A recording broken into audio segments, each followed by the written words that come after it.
Deer listeners, welcome to কথনিকা।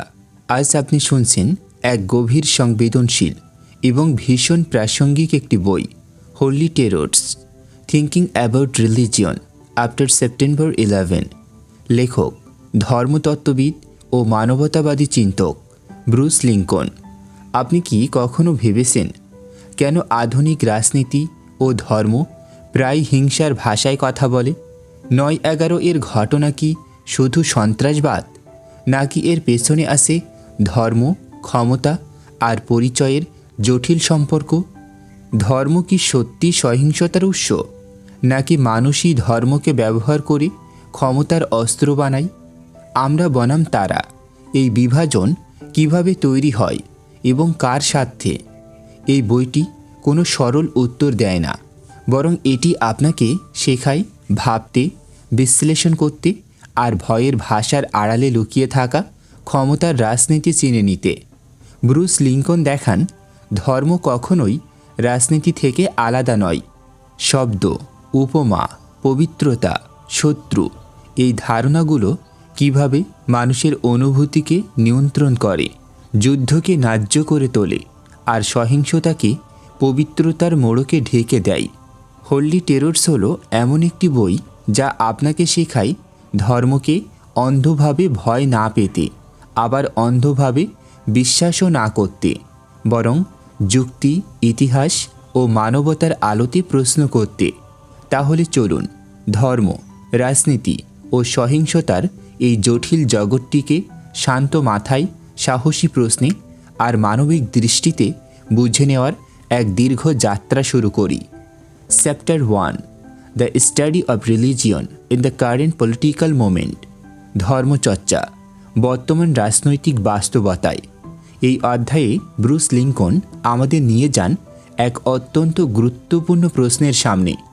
আজকের পৃথিবীতে ধর্মকে আমরা কিভাবে বুঝব? ধর্ম কি শুধুই ব্যক্তিগত বিশ্বাস, নাকি এটি রাজনীতি, ক্ষমতা আর সহিংসতার সঙ্গে গভীরভাবে জড়িত? 9/11 এর পরের পৃথিবীতে ধর্ম আর আগের মতো নিরীহ কোনো বিষয় নয়। লিঙ্কন দেখান ধর্ম এখন কেবল উপাসনার জায়গায় সীমাবদ্ধ নেই। এটি রাষ্ট্রীয় ভাষ্য, যুদ্ধের ন্যায্যতা, আমরা বনাম তারার বিভাজন তৈরির একটি শক্তিশালী হাতিয়ার হয়ে উঠেছে। আপনি খেয়াল করলে দেখবেন রাজনৈতিক নেতা, রাষ্ট্র, এমনকি সন্ত্রাসী গোষ্ঠীগুলোও ধর্মীয় ভাষা ব্যবহার করে নিজেদের কাজকে নৈতিক, পবিত্র ও অপরিহার্য বলে তুলে ধরে। এখানে ধর্ম সত্যের প্রশ্ন নয়, এখানে ধর্ম ক্ষমতার ভাষা। লিঙ্কন জোর দিয়ে বলেন, ধর্মকে বুঝতে হলে আমাদের তাকে আলাদা করে পবিত্র হিসেবে নয়, বরং একটি মানবসৃষ্ট সামাজিক ও রাজনৈতিক প্রক্রিয়া হিসেবে বিশ্লেষণ করতে হবে। তিনি সতর্ক করেন, যদি আমরা ধর্মকে সমালোচনামূলক দৃষ্টিতে না দেখি, তাহলে সেটি খুব সহজেই সহিংসতা, দমননীতি এবং রাজনৈতিক মিথ্যাচারের ঢাল হয়ে উঠতে পারে। এই অধ্যায় আমাদের শেখায় ধর্ম নিয়ে পড়াশোনা মানে শুধু বিশ্বাস বোঝা নয়, বরং বোঝা কে কথা বলছে, কার স্বার্থে বলছে এবং সেই কথার ফলে কারা ক্ষতিগ্রস্ত হচ্ছে। এই অধ্যায় শেষে হয়তো আপনি নিজেকে প্রশ্ন করবেন, ধর্ম কি সত্যি নিরপেক্ষ, নাকি এটি ক্ষমতার রাজনীতির সবচেয়ে শক্তিশালী গল্পগুলোর একটি? চলুন এই প্রশ্ন নিয়েই আমরা এগিয়ে যাই পরবর্তী অধ্যায়ে। Chapter 2, symmetric dualism, Bruce and Bin Laden, 1 September 7। এই অধ্যায়ে ব্রুস লিঙ্কন আমাদের সামনে এক অস্বস্তিকর কিন্তু অত্যন্ত গুরুত্বপূর্ণ সত্য তুলে ধরেন। তিনি দেখান শত্রু শুধু ওরা নয়, অনেক সময় শত্রুর ভাষা আমাদের নিজেদের ভাষার মতোই শোনায়। 2001 সালের 7 অক্টোবর এই দিনে দুটি বক্তব্য আসে। একটি আসে জর্জ ডব্লিউ বুশ এর কাছ থেকে, আরেকটি আসে ওসামা বিন লাদেনের কাছ থেকে। দেখতে তারা পরস্পরের চরম শত্রু, কিন্তু লিঙ্কন দেখান তাদের বক্তব্যের কাঠামো আশ্চর্য রকমের একই রকম। দুজনেই বলছেন আমরা ভালো, ওরা মন্দ, আমরা ঈশ্বরের পক্ষে, ওরা ঈশ্বরের শত্রু। আমাদের সহিংসতা ন্যায়সঙ্গত, কারণ ঈশ্বর আমাদের সঙ্গে আছেন, এটাকেই লিঙ্কন বলেন সিমেট্রিক ডুয়ালিজম, একই ধরনের দ্বৈত চিন্তা, শুধু পক্ষ আলাদা। এখানে ধর্ম একটি বিশ্বাস হিসেবে নয়, বরং একটি রাজনৈতিক অস্ত্র হিসেবে ব্যবহৃত হচ্ছে। বুশের ভাষায় গড ব্লেস আমেরিকা, বিন লাদেনের ভাষায় গড ব্লেস দ্য ফেইথফুল। দুজনেই ঈশ্বরকে নিজেদের পক্ষে দাঁড় করান এবং শত্রুকে বানান অমানবিক, অশুভ, ধ্বংসযোগ্য। লিঙ্কন আমাদের সতর্ক করেন, যখন রাজনীতি নিজেকে ধর্মীয় নৈতিকতার মোড়কে ঢাকে, তখন সহিংসতা শুধু অনুমোদিতই নয়, বরং পবিত্র দায়িত্ব হয়ে ওঠে। এই অধ্যায়ের সবচেয়ে ভয়ঙ্কর উপলব্ধি হল, ধর্ম এখানে সংঘাত থামায় না, বরং সংঘাতকে অপরিহার্য ও নৈতিক করে তোলে। এই অধ্যায় আপনাকে একটি প্রশ্নের মুখে দাঁড় করায়। যদি দুই পক্ষই বলে ঈশ্বর আমাদের সঙ্গে, তবে ঈশ্বর আসলে কার সঙ্গে? নাকি প্রশ্নটা হওয়া উচিত, মানুষ কেন বারবার ঈশ্বরকে নিজের সহিংসতার ভাষায় কথা বলাতে চায়? এই অধ্যায় আমাদের শেখায়, শত্রু চেনার আগে আমাদের নিজেদের ভাষা, যুক্তি আর বিশ্বাসকে চিনে নেওয়াই সবচেয়ে জরুরি। চ্যাপ্টার 3, জিহাদ, জেরেমিয়াস অ্যান্ড দ্য এনিমি উইথিন। এই অধ্যায়ে ব্রুস লিঙ্কন আমাদের এমন এক জায়গায় নিয়ে যান, যেখানে ধর্ম শুধু বাইরের শত্রুর বিরুদ্ধে অস্ত্র নয়, বরং ভেতরের শত্রু তৈরি করার যন্ত্র হয়ে ওঠে। চলুন জেরেমিয়াস শব্দটি বুঝে নেওয়া যাক। জেরেমিয়াস মানে হল দীর্ঘ বিষণ্ণ বিলাপ বা অভিযোগ, বিশেষত সমাজের অধঃপতন বা নৈতিক অবক্ষয় নিয়ে করুণ বিলাপ, যেখানে প্রায়শই আসন্ন দুর্দশার ভবিষ্যৎবাণী থাকে, যেমনটা বাইবেলের নবী জেরেমিয়াহ করতেন। তাই একে বাংলায় আর্তনাদ, বিষণ্ণ অভিযোগ, নবীসুলভ নিন্দা বা দীর্ঘ বিলাপ বলা যায়। এটি এমন এক ধরনের অভিযোগ যেখানে বক্তা গভীরভাবে দুঃখ প্রকাশ করেন এবং নৈতিক অধঃপতনের জন্য সমাজকে তিরস্কার করেন, প্রায়শই একটি কঠোর পরিণতির পূর্বাভাস দিয়ে। ব্রুস লিঙ্কন দেখান, জিহাদ আর জেরেমিয়াস দুটি আলাদা ধর্মীয় ঐতিহ্যের শব্দ, কিন্তু কাজ প্রায় এক। দুটোই বলে আমাদের ভেতরে কেউ ভুল পথে আসে, আমাদের সমাজ পবিত্রতা হারিয়েছে, শুদ্ধতার নামে শান্তি দরকার। জিহাদের এক ব্যাখ্যায় বলা হয় এটা আত্মশুদ্ধির সংগ্রাম, কিন্তু রাজনৈতিক বাস্তবে এটি প্রায়ই রূপ নেয় আমাদের মতো না হলে তুমি শত্রু।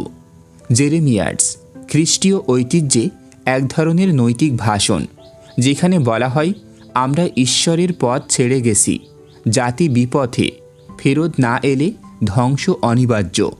লিঙ্কন দেখান এই দুই ভাষার মিল কোথায়।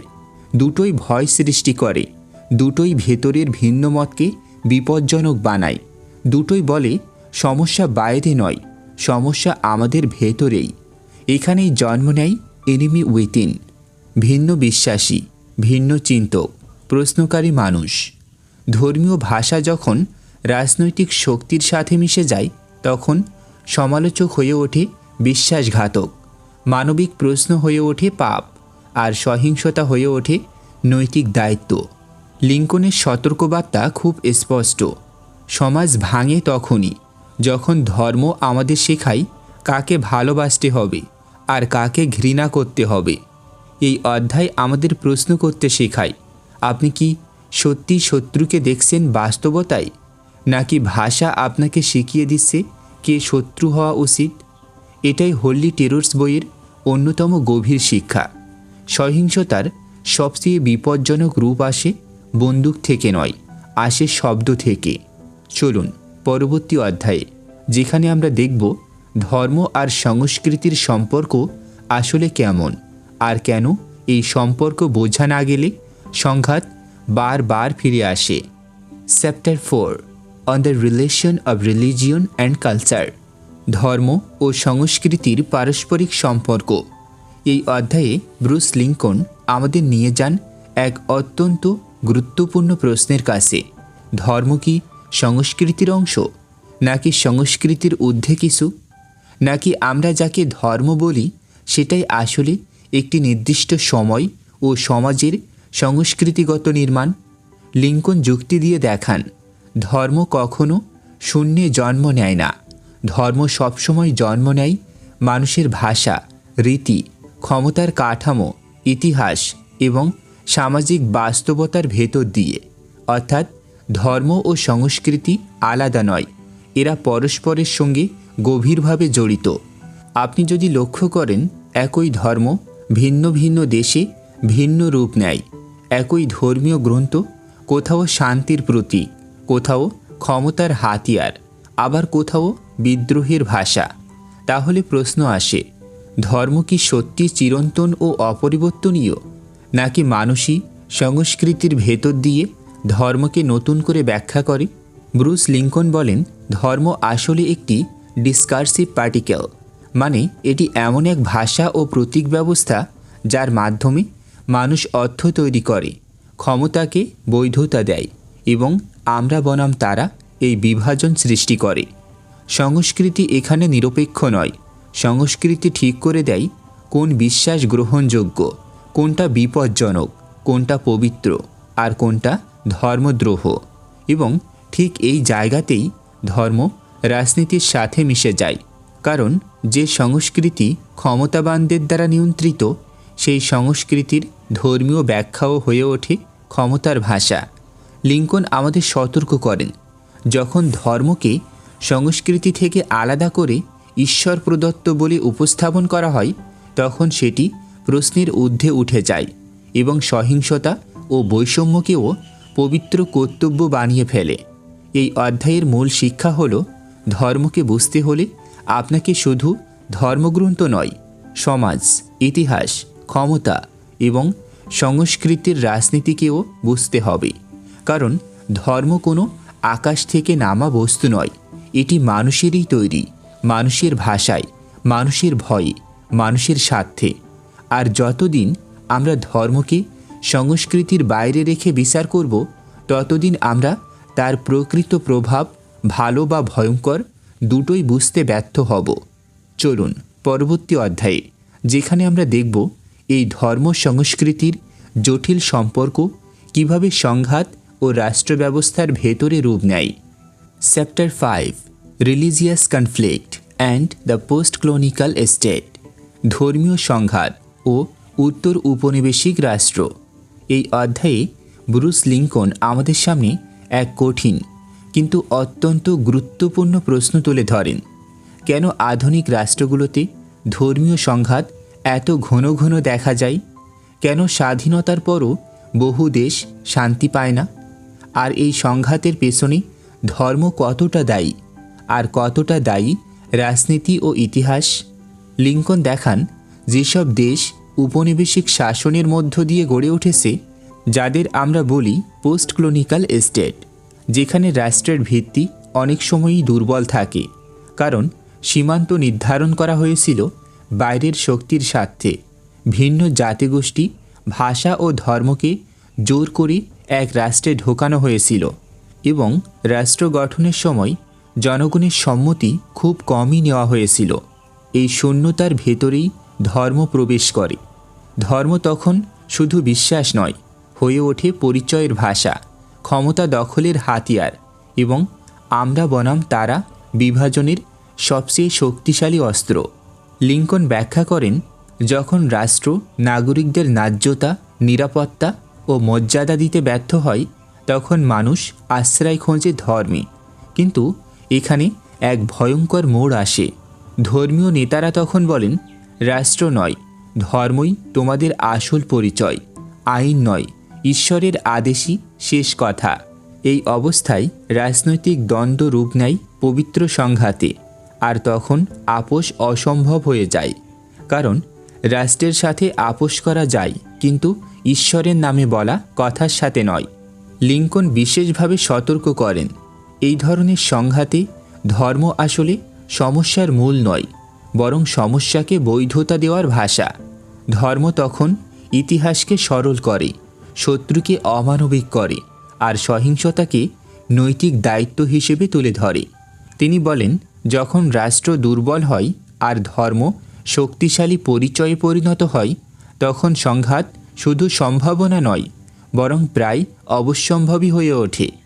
এই অধ্যায়ের মূল শিক্ষা হল ধর্মীয় সংঘাত বুঝতে হলে শুধু ধর্ম দেখলে হবে না, দেখতে হবে রাষ্ট্রের গঠন, ইতিহাস, ক্ষমতার বন্টন, আর দেখতে হবে কারা ধর্মকে ব্যবহার করছে এবং কেন।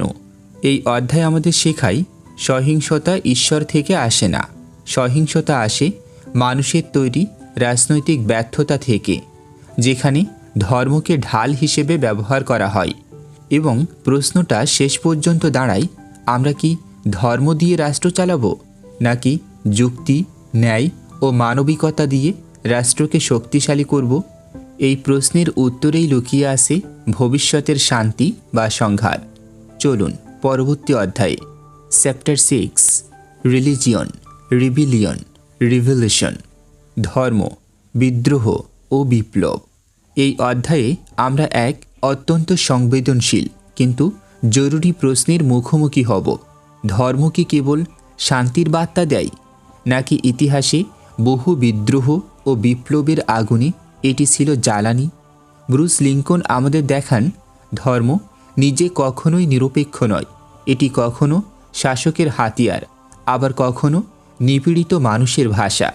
আপনি লক্ষ্য করলে দেখবেন ইতিহাসের বহু বিদ্রোহে ধর্ম হাজির হয়েছে দুইভাবে। প্রথমত, ক্ষমতার পক্ষে। ধর্ম তখন বলে এই শাসন ঈশ্বর প্রদত্ত, এই রাজা ঈশ্বরের প্রতিনিধি। বিদ্রোহ তখন পাপ। কিন্তু একই ধর্ম অন্য সময়ে বলে বিদ্রোহ করো, অন্যায়ের বিরুদ্ধে দাঁড়াও, এই শাসন অবৈধ। প্রশ্ন হলো, একই ধর্ম কিভাবে বিপরীত দুই ভূমিকা নিতে পারে? লিঙ্কন বলেন, কারণ ধর্ম কোনো স্থির বস্তু নয়, ধর্ম হলো একটি ভাষা যা ক্ষমতার লড়াইয়ে ব্যবহার করা হয়। যখন শাসক ধর্ম ব্যবহার করে তখন ধর্ম শোনায় আনুগত্যের গল্প, আর যখন নিপীড়িত মানুষ ধর্ম ব্যবহার করে তখন ধর্ম হয়ে ওঠে প্রতিবাদের ভাষা। এখানে বিপ্লব আসে। বিপ্লব কখনো শুধু অর্থনীতি দিয়ে হয় না, শুধু অস্ত্র দিয়েও হয় না। বিপ্লবের দরকার হয় একটি নৈতিক গল্প, একটি পবিত্র বৈধতা। ধর্ম সেই বৈধতা যোগায়। কিন্তু এখানেই বিপদ, কারণ ধর্ম যখন বিপ্লবের সাথে মেশে প্রশ্ন করা নিষিদ্ধ হয়, বিরোধিতা পাপ হয়ে যায়, সহিংসতা পবিত্র রূপ পায়। লিঙ্কন আমাদের সতর্ক করেন, ধর্মীয় বিপ্লব প্রায়ই একটি অন্যায় শাসন ভেঙে আরেকটি নতুন অন্যায় তৈরি করে, কারণ সেখানে ক্ষমতার ভাষা বদলায় কিন্তু কাঠামো বদলায় না। এই অধ্যায়ের মূল শিক্ষা একটাই, ধর্ম নিজে বিপ্লবী নয়, ধর্ম নিজে দমনমূলকও নয়। ধর্ম হলো এক শক্তিশালী প্রতীকী অস্ত্র। এখন প্রশ্ন হলো, এই অস্ত্র কার হাতে? আপনি যদি ইতিহাস পড়েন যুক্তি দিয়ে, তাহলে দেখবেন সত্যিকারের মুক্তি আসে ধর্মীয় আবেগ থেকে নয়, আসে ন্যায়, মানবতা ও যুক্তির ভিত্তিতে গড়া বিপ্লব থেকে। এই অধ্যায় আমাদের শেখায় বিদ্রোহ দরকার, বিপ্লব দরকার, কিন্তু ধর্মকে যদি প্রশ্নের ঊর্ধ্বে তোলা হয় তাহলে সেই বিপ্লব নিজেই নতুন শৃঙ্খলে পরিণত হয় এবং সেখানেই ইতিহাস আবার নিজেকে পুনরাবৃত্তি করে। চলুন পরবর্তী তথা শেষ অধ্যায়ে, chapter 7, thesis on religion and violence, ধর্ম ও সহিংসতা। কয়েকটি মূল থিসিস। এই অধ্যায়ে ব্রুস লিঙ্কন আমাদের সামনে সবচেয়ে কঠিন কিন্তু সবচেয়ে জরুরি প্রশ্নটি রাখেন, ধর্ম কি সহিংসতার কারণ, নাকি সহিংসতাকে ন্যায্যতা দেওয়ার একটি ভাষা? লিঙ্কন সরল কোনো উত্তর দেন না, বরং তিনি কয়েকটি থিসিস বা মূল যুক্তির মাধ্যমে বিষয়টিকে বিশ্লেষণ করেন। প্রথম থিসিস, ধর্ম নিজে থেকে অস্ত্র তোলে না, মানুষ অস্ত্র তোলে। কিন্তু মানুষ যখন ধর্মীয় ভাষা ব্যবহার করে তখন সহিংসতা একটি নৈতিক বৈধতা পেয়ে যায়। হত্যা তখন আর অপরাধ থাকে না, তা হয়ে ওঠে পবিত্র দায়িত্ব। দ্বিতীয় থিসিস, ধর্ম সহিংসতাকে সাধারণত দ্বৈত ভাষায় উপস্থাপন করে, আমরা বনাম ওরা, পবিত্র বনাম অপবিত্র, নির্বাচিত বনাম শত্রু। এই বিভাজন মানুষের মধ্যে সহানুভূতি নষ্ট করে আর সহিংসতাকে সহজ করে তোলে। তৃতীয় থিসিস, ধর্মীয় সহিংসতা প্রায়ই রাষ্ট্রীয় সহিংসতার প্রতিবিম্ব। রাষ্ট্র যখন যুদ্ধ করে তখন সেটিকে বলে ন্যাশনাল সিকিউরিটি। ধর্ম যখন যুদ্ধ করে তখন সেটিকে বলে জিহাদ বা ধর্মরক্ষা। ভাষা আলাদা কিন্তু কাঠামো প্রায় এক। চতুর্থ থিসিস, ধর্ম সহিংসতা সৃষ্টি করে না, বরং সহিংসতাকে অস্বীকার করার সুযোগ বন্ধ করে দেয়। কারণ আপনি যদি ঈশ্বরের নামে কাজ করেন তাহলে প্রশ্ন করা মানেই ঈশ্বরকে প্রশ্ন করা। লিঙ্কন এখানে আমাদেরকে সাবধান করেন। সমস্যা ধর্মে বিশ্বাস করা নয়, সমস্যা হলো যখন ধর্ম সমালোচনার ঊর্ধ্বে উঠে যায়। এই অধ্যায় আমাদের শেখায় সহিংসতা বুঝতে হলে শুধু বন্দুক বা বোমা দেখলেই হবে না, আমাদেরকে দেখতে হবে কোন ভাষা সহিংসতাকে পবিত্র বানাচ্ছে, কোন গল্প মানুষকে শত্রু বানাচ্ছে, আর কার স্বার্থে এই রক্তপাত ন্যায্য হয়ে উঠছে। এই প্রশ্নগুলোই হোলি টেরর বইয়ের সবচেয়ে শক্তিশালী শিক্ষা। ডিয়ার লিসেনার্স, আপনি শুনছিলেন ব্রুস লিঙ্কনের লেখা চিন্তাশীল ও প্রভাবশালী বই holy terrors, thinking about religion after September 11 এর পূর্ণাঙ্গ বাংলা অডিও এক্সপ্লেনেশন শুধুমাত্র কথনিকাতে। এই বইয়ের মাধ্যমে আমরা একসাথে ভেবে দেখেছি কিভাবে ধর্ম, রাজনীতি, ক্ষমতা আর সহিংসতার ভাষায় রূপ নেয়, কিভাবে আমরা বনাম তারা এই দ্বৈততা মানুষকে বিভক্ত করে, কেন ধর্ম নিজ থেকেই সহিংস নয় কিন্তু ক্ষমতার হাতে পড়লে তা ভয়ঙ্কর হয়ে ওঠে, আর কিভাবে যুক্তি, ইতিহাস ও মানবিক বোধ দিয়ে আমরা এই বাস্তবতাগুলো বুঝতে পারি। ব্রুস লিঙ্কন আমাদের মনে করিয়ে দেন ধর্মকে বোঝা মানে অন্ধভাবে গ্রহণ করা নয়, বরং তাকে প্রশ্ন করার সাহস রাখা। কারণ প্রশ্নই আমাদের ভয়ের ঊর্ধ্বে তুলে আনে, আর বোঝাপড়াই সহিংসতার একমাত্র বিকল্প। প্রিয় শ্রোতা, যদি এই ভিডিওটি আপনার ভালো লেগে থাকে তাহলে এখনই লাইক দিন, বন্ধুদের সাথে শেয়ার করুন এবং কথনিকাতে সাবস্ক্রাইব করে আমাদের সঙ্গে থাকুন। আপনার একটি মন্তব্য আমাদের জন্য ভীষণ গুরুত্বপূর্ণ, তাই অবশ্যই লিখে জানাতে ভুলবেন না ধর্ম ও সহিংসতা নিয়ে আপনার দৃষ্টিভঙ্গি কী। মনে রাখবেন, ভয় নয় বোঝাপড়া, সহিংসতা নয় যুক্তি, অন্ধবিশ্বাস নয় মানবতা, এই পথেই আসে ভবিষ্যৎ। ধন্যবাদ।